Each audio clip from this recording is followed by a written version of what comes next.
ভক্তবৎসল ভগবান কি। দিব্য ভগবান এইভাবে গজেন্দ্র মোক্ষ স্তোত্র শ্রবণ করিয়েছেন। আর এদিকে কি হয়েছে?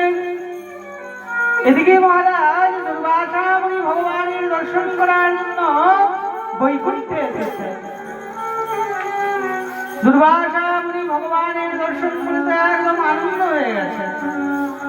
এবার ভগবান সেই ভক্তকে, সেই দুর্বাসা মুনিকে আনন্দ দেওয়ার জন্য কি করেছে? নিজের গলার বৈজয়ন্তী মালা খুলে দুর্বাসা মুনিকে পরিয়ে দিয়েছে। এবার মহারাজ দুর্বাসা মুনিকে যখনই পরিয়েছে, দুর্বাসা মুনি তো খুব আনন্দ হয়ে গেল। মহারাজ আনন্দ করতে করতে সে তো বৈকুণ্ঠ ছেড়ে চলে গেল।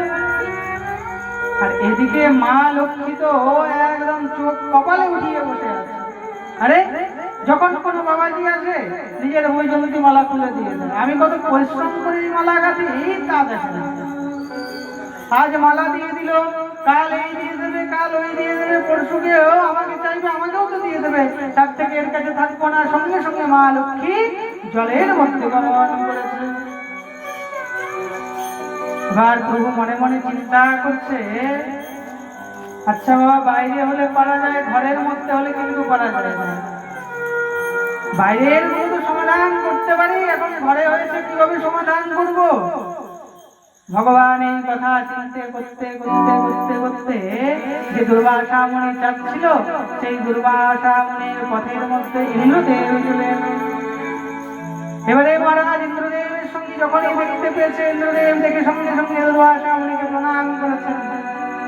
দুর্বাসা মুনি খুশি হয়ে যতযোগ্য দেবতাদের রাজা তাকে নিজের সেই ভগবানের দেওয়া বৈজয়ন্তী মালা তার গলাতে পরিয়ে দিয়েছে। এবার ইন্দ্রদেবকে যখন তার গলার বৈজয়ন্তী মালা পরিয়ে দিয়েছে, ইন্দ্রদেব আর কি জানে এটা ভগবানের প্রসাদী মালা। ইন্দ্রদেব সেটাকে রাখতে না পেরে গজেন্দ্রের গলায় পরিয়ে দিয়েছে। আর সেই হাতি বন্দর क्या जाने अदरक का स्वाद, মহারাজ হাতি সেই মালাটাকে মাথা থেকে খুলে পায়ের মধ্যে নিয়ে মলতে শুরু করেছে। আর এই দৃশ্য যখনই দুর্বাসা দেখলো, আরে ইন্দ্র, তুমি ভগবানের প্রসাদী, ভগবানের নির্মাল্য ভালো করে রাখতে যাও না, যাও তুমি এখন স্ত্রীহীন হয়ে যাও। সঙ্গে সঙ্গে বিশাল মহারাজ দুর্বাসা মুনি। এই দুর্বাসা মুনি কে? যে সব সময় দুর্বা আহার করে, দুর্বা ছাড়া যে অন্য কিছু আহার করে না, সেই দুর্বাসা।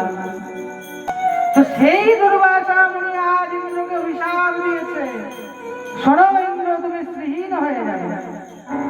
কেন অভিশাপ দিল? কারণ ভগবানের প্রসাদী নির্মাল্য ভূমিতে পড়ে গেছে। এই জন্য মহারাজ কখনো ভগবানের নির্মাল্য, ভগবানকে দেওয়া বস্তু যদি নিয়েছ তো তাকে ঠিকভাবে রাখবে।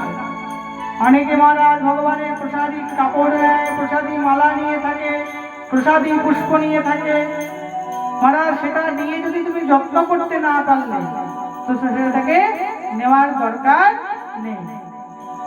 আর যদি তুমি সেটাকে নিয়ে না, আর যদি তার ঠিক মতো দেখভাল না করতে পারো, যদি সেই নির্মাল্য এদিক সেদিক পড়ে বেড়াচ্ছে, তো তোমারও কিন্তু ইন্দ্রের মতনই অবস্থা।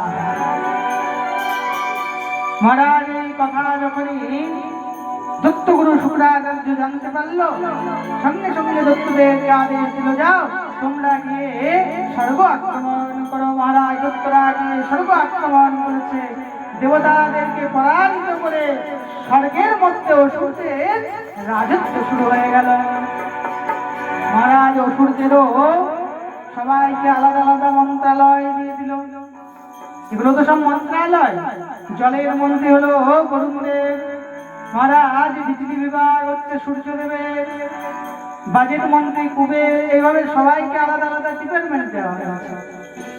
এবার যখন অসুরদের রাজত্ব হলো, অসুরদেরকেও আলাদা আলাদা ডিপার্টমেন্ট দেওয়া হয়েছে। এবার সমস্ত দেবগণ কোথাও কিছু না করতে পেরে শেষে হরি শরণম মম, হরি শরণম মম, হে মধুসূদন কৃপা করো। আমরা কি করব? সারা ব্রহ্মাণ্ড এখন অসুরদের কৃপা করে আমাদেরকে ঠাঁই দান করুন। এই কথা বলতে ভগবান বলল, শোনো, এটা তো ব্রহ্ম অভিশাপ।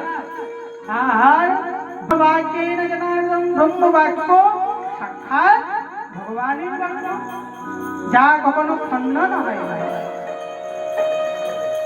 এটার একটাই উপায় আছে, কি না অমৃত। কি উপায় আছে? অমৃতের উপায় আছে। তোমাদেরকে সমুদ্র মন্থন করতে হবে, আর সমুদ্র মন্থন করে অমৃত বের হবে, আর সেই অমৃত পান করে তোমরা একদম অমর হয়ে যাবে। ইন্দ্রদেব বলল, প্রভু, আমাদেরকে আর কি অসুররা সমুদ্র মন্থন করতে দেবে? বলে, না করতে গেলে তাদেরকেও সঙ্গ করে না, তাদেরকেও নিজের সাথে নিয়ে না। মহারাজ তাদেরকে নিজের সাথে নিয়ে দেবগণ সঙ্গে সঙ্গে অসুররাজকে বললেন, শোনো, আমরা সবাই মিলে সমুদ্র মন্থন করব, আর সমুদ্র মন্থন করলে আমরা অমর হয়ে যাব। অসুররা তো এক কথাতেই রাজি হয়ে গেল। দেবগণ সঙ্গে সঙ্গে ভগবানকে কি বললো, প্রভু, তারা তো রাজি হয়ে গেছে, কিন্তু একটা বিপদ আছে। বলে, কি বিপদ? বলে, যদি সমুদ্র মন্থন করলাম, তার থেকে অমৃত বেরোলো, তবে তো দৈত্যদের কেউ দিতে হবে। আরে দেবরাজ, আগে কর্মটা তো করো, পরে তুমি ফলের চিন্তা করো। যদি অমৃত না বেরো, এই জন্য ভগবান গীতার মধ্যে বলে দিলেন, কর্মণ্যেবাধিকারস্তে মা ফলেষু কদাচন।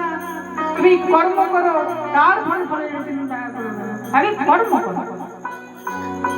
মহারাজের কথা বলাতে এই দেবগণ সবাই দিব্য সমুদ্র মন্থনের আয়োজন প্রারম্ভ করেছে। এবার সমুদ্র মন্থনের জন্য দিব্য বাসুকীকে আনা হয়েছে রসি করার জন্য। দিব্য মৃন্দাচল পর্বতকে আনা হলো সেই মন্থনের মাথুরি করার জন্য। আর দিব্য সমুদ্র মন্থন প্রারম্ভ হবে। সমস্ত দেবগণ ভগবানের কাছে শরণ নিলেন, হে প্রভু, কৃপা করে আপনি মধ্যস্থে দাঁড়ান। বলে, কেন? বলে, যেন কোনো চিটিংবাজি না হয়। ভগবান সেখানে দিব্য অজিত অবতার ধারণ করলেন। বলি অজিত ভগবান কি। ভগবান সেখানে দিব্য অজিত অবতার ধারণ করে সেই মৃন্দাচল পর্বতের মধ্যে সমাহিত হয়ে মধ্যখানে দাঁড়ালেন। এবার সমুদ্র মন্থন প্রারম্ভ হবে। কিন্তু সমুদ্র মন্থন প্রারম্ভ হবে কিভাবে? সেই মৃন্দাচল পর্বত কোনোভাবেই টেকতে পারছে না। সবাই মিলে ভগবানের শরণ নিলেন, হে প্রভু রক্ষা করো, হে প্রভু রক্ষা করো, কৃপা করে সমুদ্র মন্থনের জন্য যোগদান করো। ভগবান সঙ্গে সঙ্গে এক অদ্ভুত অবতার ধারণ করেছেন। কৃত্বা বপুঃ কচ্ছপম অদ্ভুতম মহৎ প্রবিশতোয়ং গিরিমোজহার। বলি কচ্ছপ ভগবান কি। ভগবান দিব্য কচ্ছপ অবতার ধারণ করেছেন, আর কচ্ছপ অবতার ধারণ করে নিজের পৃষ্ঠে সেই বিশাল মৃন্দাচল পর্বতকে থাকতে জায়গা দিয়েছে।